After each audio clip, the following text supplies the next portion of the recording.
नमस्ते विद्यार्थी मित्रों, नीलकंठ विद्यालय ऑनलाइन एजुकेशन में आपका स्वागत है। कक्षा 9 इकाई 2 न्याय मंत्री। इस कहानी को हमने आधी ही देखी थी पहले वीडियो में। अब दूसरे वीडियो में पूरी कहानी हम देखेंगे। हमने अपराधी को गिरफ्तार करो यहाँ तक पहले वीडियो में देखा था।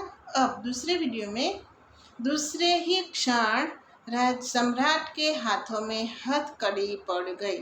बीजा ज क्षणમાં પળમાં રાજાના હાથોમાં હથકડી यानी कि गुनेगार को पहनाए जाने वाली जंजीर। राजाना हाथ में हथकड़ी लगावामां आवी। न्याय मंत्री ने कहा, न्याय मंत्री ने कहूँ, अशोक, तुम पर पहरेदार की हत्या का आरोप लगाया जाता है। તમારા ઉપર ચોકીદારની હત્યાનો ગુનો લગાવવામાં આવે છે। तुम इसका क्या उत्तर देते हो? તમે એનો શું જવાબ આપો છો? सम्राट होठ काट कर रह गए। होठ काटना या मुहावरा है, यानी कि आश्चर्य में पड़ना। राजा आश्चर्य में पड़ी गया। न्याय मंत्री ने फिर पूछा। न्याय मंत्री फरीथी पूछ्યું, तो तुम अपराध स्वीकार करते हो? तो તમે ગુનો સ્વીકાર કરો છો? हाँ, मैंने उसे मारा अवश्य है। हाँ, मैं એને માર્યો ચોક્કસ છે, पर उद्दंड था, परंतु अविवेकी હતો। उद्दंड यानी कि अविवेकी। सम्राट का उत्तर था, राजानो जवाब હતો, वह उद्दंड था या नहीं, તે अविवेकी હતો કે નથી। तुमने एक राज कर्मचारी की हत्या की है। तमे एक राज अधिकारी हत्या करी छे। तुम अपराधी हो, तमे गुनेगार छो। तुम्हें मृत्युदंड दिया जाता है। तमने मृत्युदंड आपवामां आवे छे। न्याय मंत्री ने निर्णय दिया। न्याय मंत्री निर्णय आप्यो। सभा में सन्नाटा छा गया। सभा में सन्नाटा छाना यानी कि शांत हो जाना। आखिर ये सभा शांत थई गई। न्याय मंत्री का निर्णय सुन सम्राट ने सिर झुका लिया। सिर झुकाना यानी यह भी मुहावरा है, लज्जित होना। न्याय मंत्री नो निर्णय सांभळीने राजा पण शरमाई गयो, लज्जित थई गयो, शर्मशे। वे तो स्वयं शिशुपाल की परीक्षा में सफल हो गए थे। ते तो पोते शिशुपालनी परीक्षा में सफल थई गया हता। सम्राट का हृदय ऐसे व्यक्ति को पाकर गदगद हो रहा था। राजानु हृदय आवा व्यक्ति ने मेळवीने गदगद होना, यह भी मुहावरा है, भाव विभोर होना, खूब आनंदित होना। राजानु हृदय पण आवा व्यक्ति ने मेळवीने आनंद पामी रह्यो हतो। तभी न्याय मंत्री का संकेत पाकर एक कर्मचारी सम्राट अशोक की सोने की मूर्ति लेकर उपस्थित हो गया।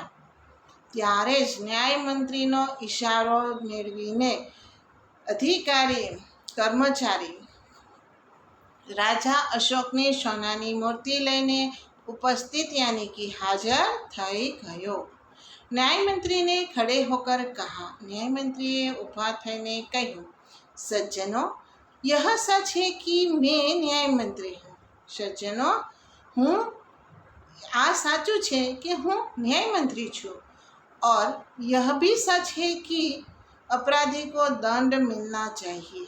અને એ પણ સાચું છે કે ગુનેગારને સજા મળવી જોઈએ। परंतु अपराधी और कोई नहीं, स्वयं सम्राट है। परंतु गुनेगार बीजू कोई नहीं, पण पोते राजा छे। शास्त्रों में राजा को ईश्वर का स्वरूप माना गया है।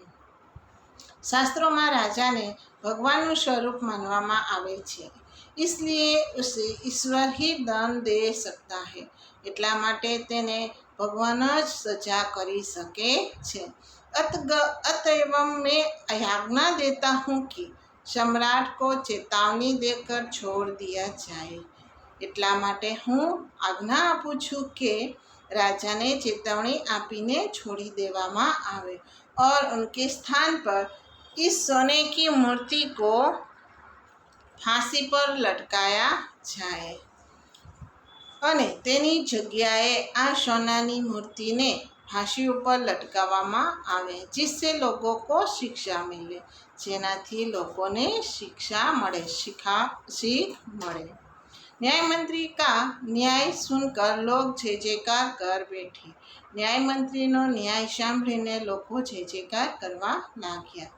जब सब लोग चले गए तो शिशुपाल ने राजमुद्रा सम्राट अशोक के सामने रख दी और बोले।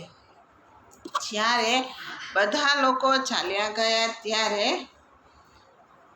શિશુપાલે રાષ્ટ્રની નિશાની સમ્રાટ અશોક રાજા અશોકની સામે મૂકતા કહ્યું, મહારાજ, यह राजमुद्रा वापस ले ले। महाराज, आ राष्ट्રની નિશાની તમે પાછા લઈ લો। मुझसे यह बोझ नहीं उठाया जाएगा।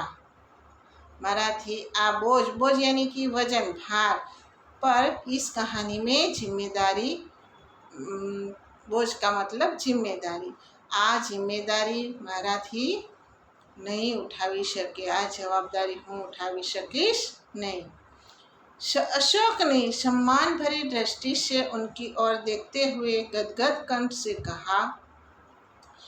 राजा अशोके सम्मान भरी आँखों थी तेना तरफ जोईने गदगद अवाजे कहूँ, आपने मेरी आँखें खोल दी। तमे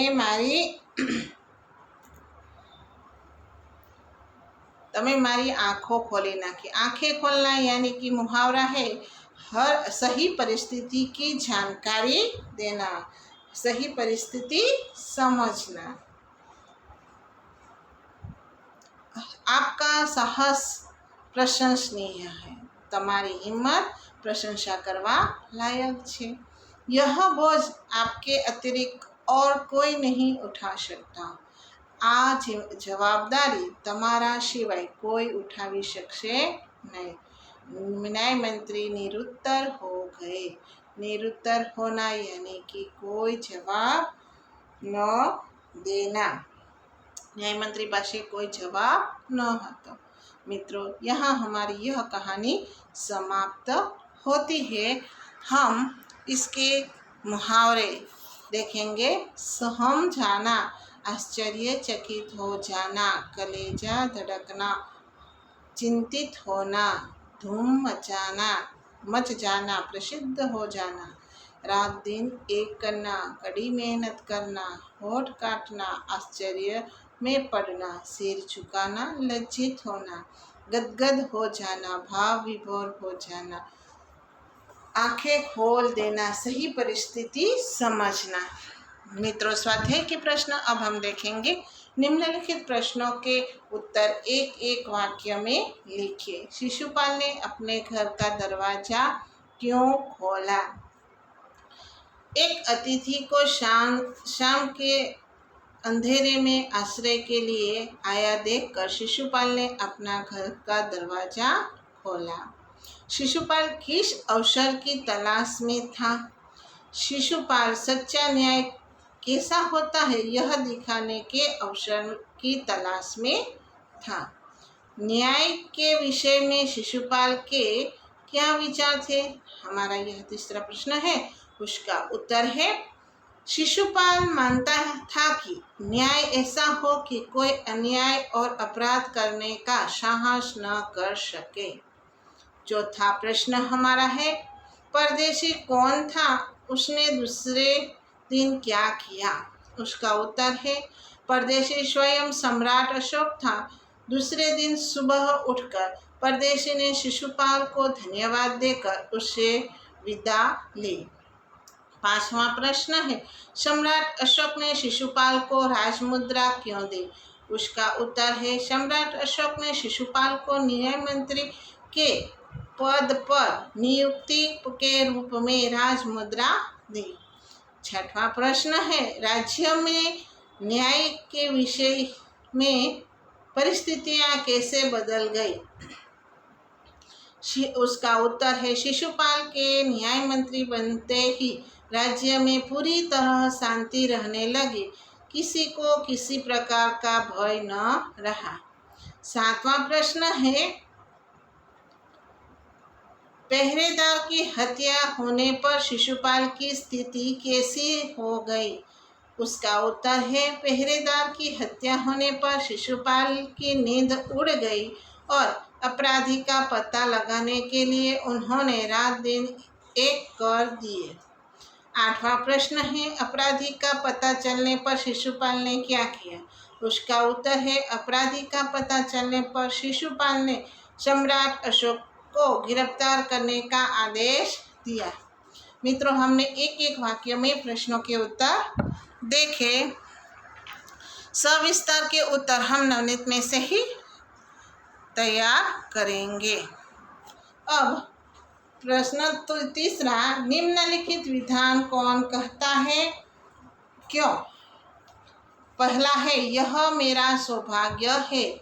उसका उत्तर है, यह विधान शिशुपाल अपने द्वार आए परदेशी युवक से कहता है क्योंकि वह अतिथि को सत्कार करना अपना कर्तव्य समझता है। दूसरा है, दोष निकालना तो सुगम है परंतु कुछ कर दिखाना कठिन है। यह वाक्य परदेशी युवक शिशुपाल से कहता है क्योंकि शिशुपाल उसे सम्राट अशोक के राज्य में हो रहे अन्याय की शिकायत करता है। तीसरा है, ब्राह्मण के लिए कुछ भी कठिन नहीं, मैं न्याय का डंका बजाकर दिखा दूंगा। उसका उत्तर है, यह वाक्य शिशुपाल परदेशी युवक से कहता है क्योंकि परदेशी नवयुवक उसके राज्य को अपराध मुक्त करने का वचन लेना चाहता है। चौथा है, तो तुम अपराध स्वीकार करते हो।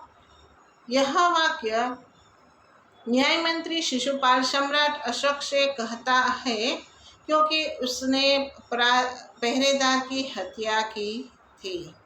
5वां है, महाराज यह राजमुद्रा वापस ले ले, मुझसे यह बोझ नहीं उठाया जाएगा। यह वाक्य न्याय मंत्री शिशुपाल सम्राट अशोक से कहता है क्योंकि उसे लगता है कि वह न्याय मंत्री की जिम्मेदारी नहीं संभाल पाएगा।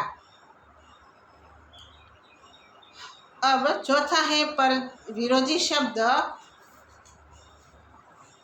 परदेशी, उसका विरोधी क्या होगा? स्वदेशी। आदर, अनादर, अपराध, निरपराध, प्रबंध, सुप्रबंध तो कुप्रबंध, गिरफ्तार तो रिहा, स्वीकार तो अस्वीकार। 5वां प्रश्न है, समानार्थी शब्द अतिथि,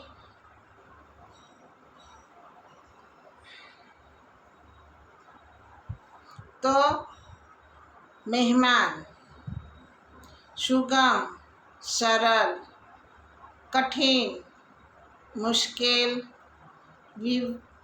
उद्दंड, निस्तब्धता यानी कि शांत, निरुत्तर यानी कि खामोश, हैरान यानी कि चकित। सोच कर बताइए, अगर आप न्याय मंत्री होते तो क्या करते? यह आपको खुद बताना होगा, लेकिन मैं बताती हूँ, अगर मैं न्याय मंत्री होती तो मैं शिशुपाल के जैसा न्याय करते। सम्राट अशोक की आंखें किस कारण खुल गई? सम्राट अशोक की आंखें खुल गई क्योंकि शिशुपाल ने उसे दिखा दिया कि सच्चा न्याय किसे कहते हैं। शिशुपाल के साहस की सम्राट अशोक ने क्या प्रशंसा की? शिशुपाल ने सम्राट अशोक को पहरेदार की हत्या का अपराधी बताया। उसने सम्राट को मृत्युदंड देने में जरा भी झिझक नहीं दिखाई। उसकी इसी निष्पक्षता और निडरता के कारण सम्राट अशोक ने उसके साहस की प्रशंसा की। मित्रों, यहाँ हमारी दूसरी इकाई न्याय मंत्री खत्म होती है। अब हम अगले वीडियो में तीसरी इकाई देखेंगे। Thank you.